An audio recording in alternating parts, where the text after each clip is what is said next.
नमस्कार दोस्तों, स्वागत है आप सभी का हमारे यूट्यूब चैनल पर। आज के हमारे इस वीडियो में हम बताएंगे भारतीय इतिहास के लैंडमार्क। जैसे कि वीडियो मेंस में ये टॉपिक स्पेशली दे रखा है, तो इसीलिए हमने ये स्पेशल एपिसोड आप ही के लिए यूट्यूब पर डाला है। तो आज हम पढ़ेंगे भारतीय इतिहास के लैंडमार्क। वीडियो को अंत तक देखिएगा और मुझे नहीं लगता कि इससे बाहर कोई प्रश्न आपके वीडियो मेंस में छूटेगा। यदि आपने एक बार ये वीडियो अंत तक देख लिया, आपका एक भी क्वेश्चन भारतीय इतिहास के लैंडमार्क से गलत नहीं जाने वाला है, ये मैं दावे के साथ कह सकता हूँ। चलिए आगे बढ़ते हैं। तो शुरू करते हैं आज का हमारा इस वीडियो। यदि आप हमारे चैनल पर नए हैं तो चैनल को सब्सक्राइब करें, और यदि आपको वीडियो अच्छा लगे तो लाइक करें, शेयर करें और ज़्यादा से ज़्यादा आगे शेयर करें, ताकि हर विद्यार्थी जो वीडियो मेंस की तैयारी कर रहा है और जो इस एग्ज़ाम में बैठेगा उसके लिए ज़्यादा हेल्पफुल रहेगा। चलिए शुरू करते हैं आज का वीडियो। भारतीय इतिहास के लैंडमार्क। पहले आपको ये पता करना है कि लैंडमार्क होता क्या है। तो लैंडमार्क होते हैं, इसका तात्पर्य तो है सीमा चिन्ह। इससे सीधा तात्पर्य है सीमा चिन्ह। और सीमा चिन्ह कैसे? वो सीमा चिन्ह जो भारतीय इतिहास को प्रभावित करते हैं। भारतीय इतिहास को प्रभावित करने वाले जैसे कोई ताजमहल हो गया, कुतुब मीनार हो गई, इस तरीके कोई ऐतिहासिक मंदिर हो गया, जैसे कि बृहदेश्वर मंदिर है, मोढेरा सूर्य मंदिर है, इस तरीके के मंदिर, और मूर्ति कला जैसे गांधार कलाएँ, इस तरीके के। तो चलिए हम कालखंड के अनुसार देखेंगे, ताकि आपके कोई भी पॉइंट चूके ना और आपकी तैयारी ज़ोरदार दमदार हो, ताकि आपका एक भी क्वेश्चन गलत ना जाए। तो कालखंड के अनुसार देखें तो पहला है मौर्य काल, फिर उसके बाद आता है मौर्योत्तर काल, फिर गुप्त काल, और उसके बाद आता है दक्षिण भारत का काल। इन चारों कालों को कहा जाता है प्राचीन काल। ये चारों काल जो है प्राचीन काल के अंतर्गत आते हैं। फिर है मध्यकाल। मध्यकाल में सल्तनत काल, जिसमें गुलाम वंश, खिलजी वंश, सैयद वंश, लोधी वंश, तुगलक वंश, ये सारे आ जाते हैं। फिर है इसमें मुग़ल काल। मुग़ल काल में वही 6 शासक, बाबर से लगाकर औरंगजेब तक, वो सब आते हैं इसके अंतर्गत। फिर तीसरा है आधुनिक काल। तो चलिए शुरू करते हैं क्रम के साथ। पहला है लैंडमार्क में शामिल कौन कौन से। वैसे मैंने आपको बता दिया कि लैंडमार्क में स्थापत्य है, कोई भवन है, कोई महल हो, स्तंभ हो, स्तूप हो, चैत्य हो, विहार हो। इन चारों का संबंध आपको पता ही है, बौद्ध धर्म से है, तो ये सारे शामिल हैं। और आपको बता देता हूँ कि बौद्ध धर्म के पोषक कौन कौन से वंश थे। तो मौर्य वंश जो था, उस दौरान स्तंभ, स्तूप, चैत्य, विहारों का निर्माण बहुत मात्रा में हुआ। फिर है चित्रकला। चित्रकला इसमें शामिल है, मूर्ति कला इसमें शामिल है, संगीत, मस्जिद होगी, मकबरा हो गया, मंदिर हो गया। ये सारे कुछ हैं जो इतिहास की घटनाओं के साथ संबंध रखते हैं, वो लैंडमार्क में शामिल हैं, और उनसे संबंधित प्रश्न आपसे पूछा जाएगा। चलिए आगे बढ़ते हैं। मौर्य काल। तो पहला है मौर्य काल। प्राचीन काल में पहला काल है मौर्य काल। मौर्य काल जो है भारतीय कला है उसके विकास का प्रारंभ का काल है। भारतीय कला है उसके विकास के प्रारंभ का काल है। आपको एक एक लाइन आपको याद रखनी है, क्योंकि प्रत्येक लाइन यहाँ पर बहुत ही महत्वपूर्ण होने वाली है। तो आपको पता रखना है कि भारतीय कला के विकास का प्रारंभिक काल कौन सा था। तो वहाँ पे ऑप्शन दे रखा होगा मौर्य काल, तो आपको करना है मौर्य काल। फिर है इस काल के दौरान जो भारतीय कला थी उसमें विदेशी तत्वों का भी समावेश हुआ। और वो विदेशी तत्व कौन से थे? तो बेबीलोन और सीरिया से जो था वो पशु आकृतियाँ ली गई। जैसा कि आप देखते हैं अशोक का जो स्तंभ है वो सारनाथ से जो लिया गया है, उसमें सिंह बना हुआ है ऊपर। यहाँ पे ज़्यादा तो मुझे पेंटिंग अच्छी आती नहीं है, लेकिन बनाने की कोशिश कर रहा हूँ। तो उस पर दे रखी है सिंह आकृति दे रखी है। और ईरान से जो है स्तंभ निर्माण लिया है। ये जो स्तंभ है ये प्रक्रिया ईरान से ली, और ये जो पशु आकृतियाँ ये बेबीलोन व सीरिया से ली गई है। फिर इस काल में जो मौर्य काल है इसके अंतर्गत 4 प्रकार के जो है लैंडमार्क देखने को मिलेंगे। वो है महल, स्तूप, गुफा और स्तंभ। ये 4 प्रकार के आपको देखने को मिलेंगे। मुझे लगता है कि ये नोट्स आपके लिए बहुत ही हेल्पफुल होने वाले हैं वीडियो मेंस के लिए। तो फिर है महल निर्माण। तो पहला है महल निर्माण। इसके अंतर्गत जो चंद्रगुप्त मौर्य के समय जितने भी महल बने थे वो लकड़ी के बने थे। और ऐसा इसलिए हुआ क्योंकि गंगा और सोन नदी वहाँ पर ये पाटलिपुत्र है, और वहाँ पर पत्थर पत्थर की मात्रा न होने, यानी कि पत्थर वहाँ पर पाया नहीं जाता था, बहुत कम मात्रा में, जिसके कारण वहाँ पर लकड़ी के महल बनाने पड़े। तो लकड़ी के महलों का निर्माण करवाया था। किसने करवाया था? चंद्रगुप्त मौर्य ने। और उन्हीं को देखकर फाहियान, जो चीनी यात्री है, उसने कुछ कहा था, और वो कथन ये है कि यह मनुष्यों ने नहीं बल्कि देवताओं ने बनाया। इसका ये प्रसिद्ध कथन है और ये एग्ज़ाम में पूछा जाता है, तो ये आपको ध्यान में रखना है। इसको मैंने हाईलाइट करके बनाया है कि यह मनुष्यों ने नहीं बल्कि देवताओं ने बनाया है, ऐसा उसको देख कर लगा। फिर है स्तूप। स्तूप में भगवान बुद्ध के जीवन से जुड़ी घटनाओं की स्मृति में इनका निर्माण करवाया जाता था।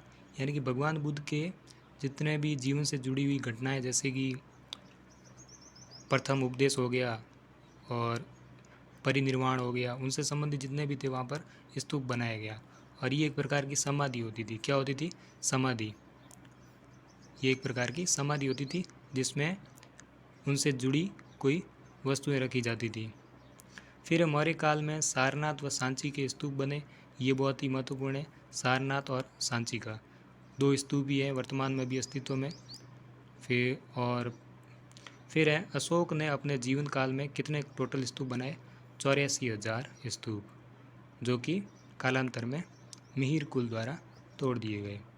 और अब आप देखना चाहते हो कि स्तूप क्या होता है, कैसी संरचना होती है, तो मैं भी आपको बताता हूँ स्तूप की संरचना। स्तूप में होता क्या है? स्तूप में होता है, आप देख सकते हैं स्तूप में, ये है सांची का स्तूप, ये मैंने डायग्राम बनाया है। तो इसमें होता क्या है? इसमें होता है पहला ये अंड, ये गोल उल्टा कटोरे के आकार का होता है। और यहाँ पर होती है यहाँ पर होती, इसे जो होती है रेलिंग होती है, इसे कहते हैं मेदी। और ये जो बार है बड़ी वाली, ये इसके गोल गोल घेरे में होती है प्रदक्षिणा पथ। और इसमें सर्वाधिक इम्पोर्टेंट जो है वो हर्मिका है। हर्मिका स्तूप में बहुत ही पवित्र माना जाता है और इसके ऊपर छत्र बने हैं, जो 3 छत्र हैं। तो इस तरीके के स्तूप की संरचना है। फिर है गुफा। गुफा अशोक और उसके वंशज नागार्जुन ने बिहार के बराबर की गुफा वहाँ पर बनवाई थी।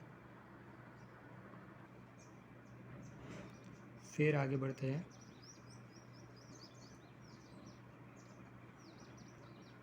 फिर है स्तंभ। तो स्तंभ में अशोक ने ईरान के शासक दारा प्रथम, जिसे डेरियस भी कहा जाता था, उससे प्रेरणा लेकर स्तंभों का निर्माण किया। तो सवाल पूछ ले किससे प्रेरणा ली? तो दारा प्रथम। फिर अशोक ने स्तंभ किस तरीके का बनाया? अशोक ने स्तंभ एक ही पत्थर से, यानी कि ये पूरा एक पत्थर का था। ऐसा नहीं था कि इसमें जोड़ जोड़ के बनाए हो कोई पत्थर यहाँ पे, यानी कि आधा पत्थर ये ले लिया फिर इसके ऊपर चिपका के ये पत्थर चिपका दिया, ऐसा नहीं। पूरा 81वां पत्थर, 81वां मतलब पूरा एक पत्थर। इस पत्थर पर 81वां पत्थर था और पॉलिश युक्त था। इस पर एक विशेष प्रकार की पॉलिश थी, वो पॉलिश इस पर की जाती थी और स्वतंत्र था। ये किसी प्रकार के आधार पर या किसी भी महल या भवन आदि से संलग्न नहीं था, स्वतंत्र बनाए जाते थे। और इनमें जो पत्थर प्रयोग किया जाता वो था चुनार व मथुरा का पत्थर था। और ये जो आपको दिख रहा है ये वाला भाग, इसे कहते हैं लाट। और लाट के ऊपर जो है अधोमुखी मतलब उल्टा कमल, यहाँ पर एक उल्टे कमल की आकृति है। फिर इसके ऊपर है पशु आकृति ये। और आपको पता है कि पशु आकृति ये सब कहाँ से ली थी? तो ये लिया था उसने, कहाँ से सीखी थी? मौर्य काल में हुआ था ना विदेशी स्थापत्य का समावेश, तो वह उसी का भाग था। तो वो मौर्य काल में अशोक के समय देखा गया। इस पर विशेष प्रकार की पॉलिश यहाँ पर देख सकते हैं। अशोक स्तंभ यही है, सारनाथ से लिए। यहाँ पर एक 24 तीलियाँ हैं, यहाँ पर सांड और पशु आकृतियाँ दे रखी है। फिर इसका स्तंभ कौन सा है? तो ये है सारनाथ का स्तंभ। फिर आगे बढ़ते हैं मौर्योत्तर काल। तो मौर्योत्तर काल में, इस काल में यूनानी कला और भारतीय कला, इन दोनों का जो समन्वय मिलके हुआ और उससे कौन सी नई कला बनी? वो थी गांधार मूर्ति कला। कौन सी कला? गांधार मूर्ति कला। तो इसकी विशेषता क्या है? क्या पता चलेगा कि गांधार मूर्ति कला है? तो इसकी विषय जो विषय वस्तु है वो पूर्णतः भारतीय, किंतु इसकी जो निर्माण शैली है वो यूनानी है। विषय वस्तु जैसे कि किस विषय पर बना रहे हैं वो, और निर्माण की शैली वो थी यूनानी। फिर आगे बढ़ते हैं सातवान काल में नासिक, ये सब हम बात कर रहे हैं मौर्य काल, ये काल मौर्य काल में ही सातवान वंश हुआ और इसी के समय नासिक में कारले और बाजा में चैत्य व विहार देखने को मिलते हैं। और जो कारले का चैत्य है वो सबसे प्राचीन चैत्य है और ये एक पूजा स्थल है। चैत्य सामान्यतः पूजा स्थल होते हैं और विहार जो होते हैं वो निवास स्थान किसके होते हैं, बौद्ध भिक्षुओं के। जो कारले का चैत्य है वो सबसे प्राचीन है और बाजा का विहार है जो महाराष्ट्र में है और ये एक निवास स्थान है। फिर है इसी समय अमरावती जो कि आंध्र प्रदेश में है और बरहूत यूपी में है, वहाँ पर की स्तूप का निर्माण।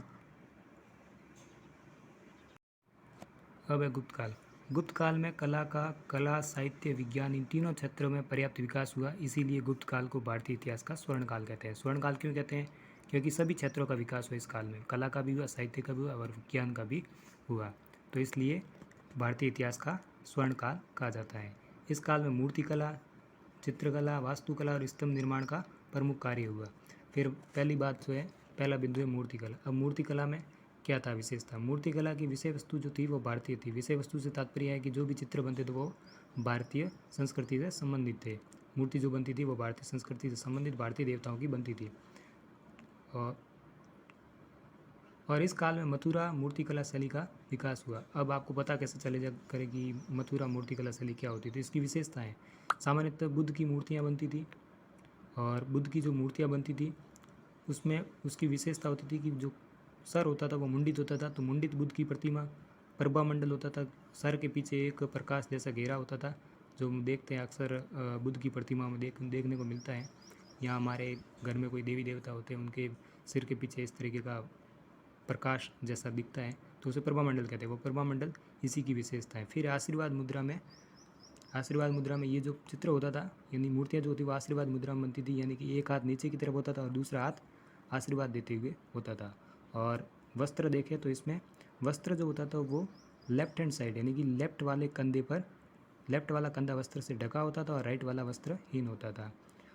और आशीर्वाद मुद्रा जिसे धर्मचक्र परिवर्तन की मुद्रा भी कहते हैं। तो इसका एक उदाहरण बहुत इंपॉर्टेंट है, वो है सुल्तानगंज बिहार का, जो कि 7.5 फीट बुद्ध की प्रतिमा है और जो कि है मूर्ति मथुरा मूर्तिकला शैली की। तो आपको याद रखना है ये वाली चीज़, कौन सी, मथुरा मूर्तिकला शैली से संबंधित। फिर है वास्तुकला में गुप्त काल में मंदिर निर्माण की नागर शैली का विकास हुआ। वास्तुकला के बारे में आते ही आपको गुप्त काल में सीधे मंदिरों पर चलना है, क्योंकि इस समय मंदिरों का विकास हुआ और मंदिर निर्माण ज़्यादा मात्रा में हुए। तो इसमें सबसे महत्वपूर्ण मंदिर जो है वो है देवगढ़ झांसी। देवगढ़ जो कि झांसी में है और झांसी यूपी में आई, वहाँ पर एक मंदिर है दशावतार का मंदिर। इसमें दशावतार का मंदिर जो भारत में शिखर निर्माण का पहला उदाहरण है और इसी मंदिर में पहला शिखर बना था, तो ये शिखर निर्माण का पहला उदाहरण है। और भगवान विष्णु की, इस मंदिर में भगवान विष्णु की 10 अवतारों के साथ पूजा अर्चना की जाती है। फिर है भीतरगांव जो है कानपुर यूपी में आया हुआ है। इसमें यहाँ पर एक लक्ष्मण मंदिर जो ईंटों से बना भारत का प्रथम मंदिर है। ये आपको याद रखना, ये फैक्ट मैंने जो तीर लगा के बनाया ये फैक्ट है और ये फैक्ट पूछे जा सकते हैं, क्योंकि प्रश्न मुझे लगता है इसी तरीके के बनेंगे। फिर है तिगवा जो कि एमपी में आया, एमपी में कहाँ पर, जबलपुर में तिगवा गांव है, वहाँ पर एक विष्णु मंदिर है, ये भी गुप्त वास्तुकला का उदाहरण है। फिर है ये कुछ महत्वपूर्ण मंदिर जो नीचे दे रखे हैं, इसको भी आपको याद रखना है। फिर अधिकांश मंदिर गुप्त काल में विक्रमादित्य के समय बने थे। किसके समय बने थे, अधिकांश विक्रमादित्य के समय बने थे। अब कुछ इम्पोर्टेंट और भी है अन्य मंदिर, वो है भूमरा गांव में है, भूमरा गांव एमपी में है, जो कि वहाँ का शिव मंदिर, और नाचना कुटार का पार्वती, सिरपुर का लक्ष्मण और एरण का वरा मंदिर। ये इम्पोर्टेंट कुछ हैं जो आपको रटने ही पड़ेंगे। अब आप कहेंगे कि नागर शैली के मंदिर बने, तो नागर शैली के मंदिर की विशेषता क्या है।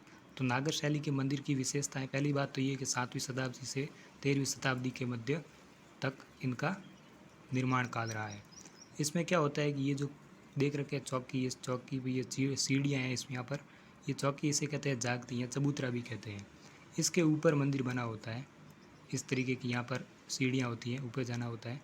फिर यहाँ पर जो है मुख्य, यहाँ पर जो मूर्ति रखी होती है मुख्य देवता की, मूर्ति यहाँ पर होती है। और इसे कहते क्या है, इस कक्ष को कहते हैं गर्भगृह। तो गर्भगृह और गर्भगृह के जस्ट ऊपर होता है शिखर, इस तरीके का शिखर। शिखर के जस्ट ऊपर की होती है और होती है ये ग्रीवा, जो आप देखते हैं ना ज़्यादातर आप उत्तर भारत के मंदिरों में यही होती है, इसी तरीके के मंदिर होते हैं, ग्रीवा होती है। उसके जस्ट ऊपर होता है आमलक। और इस मंदिर में क्या होते हैं, मंडप बने होते हैं, इस तरीके के मंडप होते हैं जिनमें सभा मंडप अलग अलग नाम दे रखे हैं। तो ये है इसकी विशेषता। क्या विशेषता, पहले चबूतरा बना होगा, चबूतरे के ऊपर मंदिर बना होगा और मंदिर में मुख्य देवता की जो प्रतिमा होती है उस कक्ष को कहते हैं गर्भगृह। फिर उसके ऊपर शिखर, शिखर के ऊपर ग्रीवा और आमलक और मंडप। मंडप आपको ध्यान रखना है, ये इसकी विशेषता है, मुख्य विशेषताओं में मंडप। फिर आपको जानना है कि नागर शैली के मंदिर, तो मंदिर आप देख सकते हैं कि यहाँ पर इस तरीके के होते हैं। मंदिर स्थापत्य की जो शैली है वो हिमालय से विंध्याचल तक जितने भी प्रकार के मंदिर बने वो नागर शैली में आते हैं। और फिर है विंध्याचल से कृष्णा नदी के बीच वैसर शैली के मंदिर बने। फिर दक्षिण में कृष्णा से कन्याकुमारी के बीच द्रविड़। ये जो वैसर शैली है ये नागर और द्रविड़ का मिला हुआ रूप है। तो आपको यहाँ पर उत्तर भारत की जो नागर शैली और दक्षिण भारत की द्रविड़ शैली उनके मिश्रित रूप में आपको मंदिर देखने को मिलेंगे। फिर ये भी हो गया। फिर आगे बढ़ते हैं। फिर है रसायन विज्ञान में गुप्त काल में क्या क्या कार्य हुए। तो रसायन विज्ञान में गुप्त काल में रसायन शास्त्री जो थे नागार्जुन, ये गुप्त काल के ही थे और इनकी रचना है रस रत्नाकर। आपको बस ये याद रखना है, रस रत्नाकर। फिर और रसायन में देखें तो रसायन विज्ञान के यहाँ पर भी विकास देखने को मिलते हैं। दिल्ली के निकट जो महरौली है वहाँ पर एक लौह स्तंभ है, आपको पता होगा। दिल्ली के निकट जो महरौली है ये लौह स्तंभ के लिए प्रसिद्ध है। और यहाँ पर जो लौह स्तंभ है ये 24 फीट और 6 टन वजनी है, जो गुप्तकालीन रसायन विज्ञान का जीवंत उदाहरण है। और ये इसलिए भी खास है कि यहाँ पर इस लोहे पर अभी तक जंग नहीं लगा है। फिर है चित्रकला। चित्रकला में वही गुफा स्थापत्य, गुफा चित्रकला, गुफा में चित्र बनाते थे। तो पहली है जो अजंता की गुफा है, ये बहुत इंपॉर्टेंट, यहाँ पर ये पूछ सकते हैं क्योंकि इससे प्रश्न बहुत इंपॉर्टेंट प्रश्न बनते हैं। तो महाराष्ट्र के औरंगाबाद में स्थित है और इसमें यहाँ पर अजंता की गुफा में 29 गुफाएँ हैं। और 29 गुफाएँ, ये सारी गुफाएँ बौद्ध धर्म से संबंधित हैं। और यहाँ पर गुफा नंबर 16 जो है इसमें एक चित्र है वो बहुत इंपॉर्टेंट है। वो है चित्र क्या है, मरणासन राजकुमारी का चित्र। आपको याद रखना है गुफा संख्या 16 में मरणासन राजकुमारी का चित्र है और गुफा नंबर 17 में राजकीय जुलूस का चित्र है। ये दो चित्र बहुत इंपॉर्टेंट है और आपसे पूछ सकते हैं कि गुफा नंबर 16 में कौन सा चित्र है और गुफा नंबर 17 में कौन सा चित्र है। फिर है बाघ की गुफाएँ।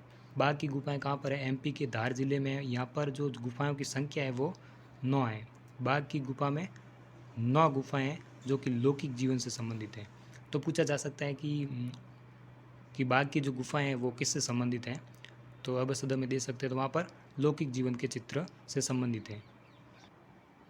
फिर है दक्षिण भारत का काल। दक्षिण भारत के काल में कुछ वंश हुए जिसमें चालुक्य, चोल, पल्लव।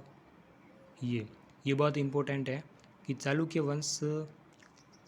वंश इसी के नाम पर चालुक्य काल। यहाँ पर कला का विकास जो हुआ लैंडमार्क देखने को मिलते हैं। चालुक्य काल के वर्तमान कर्नाटक में जो ऐहोल है वो उसी के लिए वहाँ पर एक मंदिर है, वहाँ पर 70 से 80 मंदिरों का निर्माण हुआ था। और ऐहोल को जो है मंदिरों का नगर भी कहते थे। यहाँ पर ये इसलिए महत्वपूर्ण हो जाता है कि मंदिरों का नगर किसे कहा जाता है, तो वह है ऐहोल। और ऐहोल कर्नाटक में है और वहाँ पर 70 से 80 मंदिरों का निर्माण करवाया गया चोल शासकों द्वारा। और ऐहोल का जो प्रसिद्ध मंदिर कौन सा है, वो है रवि कीर्ति ने बनाया था। रवि कीर्ति जो थे चालुक्य राजा थे और उनके द्वारा बनाया गया था मेंगुती जैन मंदिर। मेंगुती जैन मंदिर जो चालुक्य राजा रवि कीर्ति द्वारा बनाया गया था। और बादामी में जो मंदिर है विक्रमादित्य सेकंड द्वारा बनाया गया विरूपाक्ष मंदिर, ये भी इम्पोर्टेंट है कि बादामी में जो विक्रमादित्य द्वारा विरूपाक्ष मंदिर बनाया गया था वो आपको पढ़ना है। फिर है चोल काल। चोल काल ये भी दक्षिण भारत का काल है। दक्षिण भारत में जो शासक हुए थे चोल शासक, चोल वंश, उन्हीं से संबंधित हैं। उनके समय में कौन कौन से लैंडमार्क हुए वो हम देखते हैं कि चोलकालीन मंदिरों के विषय में फर्ग्यूसन ने क्या कहा। फर्ग्यूसन जो था उसने कहा कि चोल कलाकारों ने दानवों की भांति इनका निर्माण किया है व जौहरियों के रूप में इनको तराशा है। यानी कि दानवों के भांति तो इसका निर्माण किया और जौहरियों के भांति इनको तराशा है। तो ये बहुत इंपॉर्टेंट लाइन हो जाती है, आपको याद रखना है कि ये लाइन कथन किसका है यहाँ। किस काल के मंदिरों को देखकर फर्ग्यूसन ने ये बात अपने मुंह से कही थी? तो वो थे चोलकालीन मंदिरों को देखकर। फिर इस काल के जो प्रमुख मंदिर है वो है तंजौर का बृहदेश्वर मंदिर। ये मंदिर बहुत ही इंपॉर्टेंट है, आपको याद रखना है, आप इंपॉर्टेंट डालें। बृहदेश्वर मंदिर या राजराजेश्वर मंदिर, इसे राजराजेश्वर मंदिर इसलिए कहते हैं क्योंकि शासक हुए थे जिनका नाम था राजराजेश्वर, और उन्हीं के द्वारा ये मंदिर बनवाया गया था। तो इसे देखकर पर्सी ब्राउन ने क्या कहा?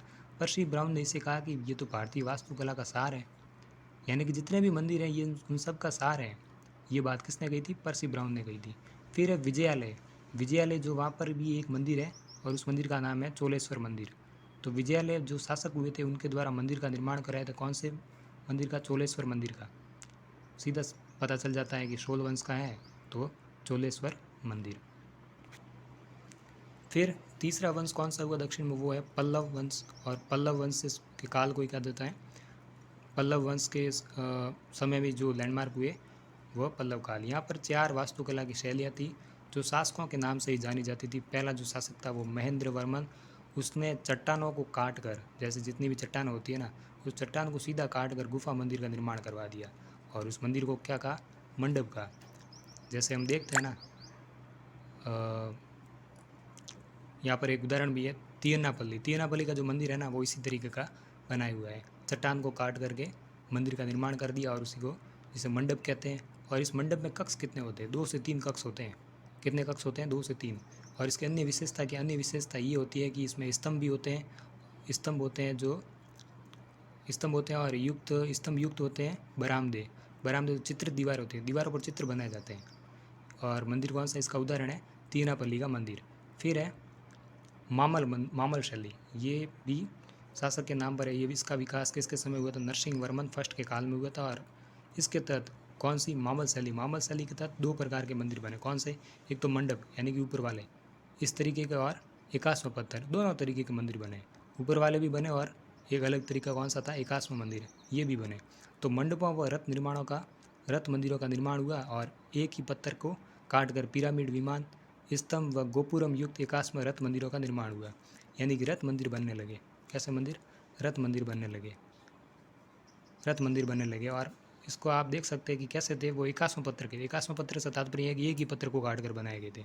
ऐसा नहीं था कि गारा चूने का प्रयोग करके वहाँ पर चिपका के जो ईंट से ईंट अभी वर्तमान में करते हैं उस तरीके से नहीं किया था। वहाँ पर एक ही पत्थर था, छेनी और हथौड़ी लेकर पड़े और बना दिया। एकाश्म रथ मंदिर का निर्माण हुआ। सभी स्थापत्य महाबलीपुरम जो तमिलनाडु में है वहाँ पर है। और इसके उदाहरण जो है, मामल शैली का जो उदाहरण है वो है सप्त यहाँ पर एक 8 रथ मंदिर है। कितने रथ मंदिर हैं? 8 रथ मंदिर। इन्हीं को कहते हैं सप्त। ये नरसिंह वर्मन फर्स्ट के काल में महाबलीपुरम जो तमिलनाडु में है वहाँ पर बनाए गए। और ये जो है 8 रथ मंदिर है और इसे कहते हैं सप्त। इसमें सबसे बड़ा रथ किसका है? धर्मराज रथ। पांडवों के नाम पर ही है सारा। ये सारा जो है सप्त, ये पांडवों के नाम पर ही है। ये जितने 8 रथ हैं ये सारे पांडवों के नाम पे मिलते हैं आपको। और उनमें सबसे बड़ा है धर्मराज के नाम से कौन सा? युधिष्ठिर। तो वहाँ पर उसका नाम यही है, धर्मराज रथ। और सबसे छोटा जो है द्रौपदी का रथ जो है सबसे छोटा था। फिर है राज सिंह शैली। तीसरी शैली जो है कौन सी है? पल्लव वंश की राज सिंह शैली। इसमें क्या होता था कि पत्थर, ईंट, चूना आदि की सहायता से मंदिर बनाए जाते थे। पहले तो नहीं हुआ इतना प्रयोग पत्थर, ईंट, चूना आदि का, लेकिन राज सिंह शैली में ये सब प्रयोग में लाने लगे और इन सब से मंदिर बनाने लगे कि पत्थर, ईंट, चूना आदि का प्रयोग कर लिया और मंदिर बना दिए। नरसिंह वर्मन द्वितीय द्वारा इसको संरक्षित किया गया। इस शैली का संरक्षण किसके द्वारा किया गया था? नरसिंह वर्मन द्वितीय के द्वारा। फिर पल्लव मंदिर स्थापत्य का जो था वो स्वर्णकाल किस शैली के समय था? राज सिंह शैली जो है यह पल्लव मंदिर स्थापत्य की स्वर्णकाल था। इसमें जो गुहा मंदिर जो थे यानी कि गुफाओं में मंदिर बनाए जाते थे और स्वतंत्र प्रस्तर मंदिर भी बनाए जाते थे। और उन मंदिरों में गर्भगृह होता था, सभा मंडप होता था और 4 दीवारी भी थी, स्तंभ भी थे आदि सब उपस्थित थे। तो इनको स्वर्ण काल की संज्ञा दे दी गई। और इसके उदाहरण देखें तो कैलाशनाथ मंदिर कांची में जो तमिलनाडु में आया हुआ है, कांची तमिलनाडु में, और वहाँ पर है कैलाशनाथ मंदिर। और दूसरा है शोर मंदिर, वो भी तमिलनाडु में। फिर है नंदीवर्धन शैली। नंदीवर्धन शैली जो वहाँ पर इस शैली में छोटे छोटे मंदिरों का निर्माण हुआ और अलंकरण का विशेष ध्यान, अलंकरण यानी सजावट की जाने लगी, बेल बूटे आदि उनसे सजावट होने लगी।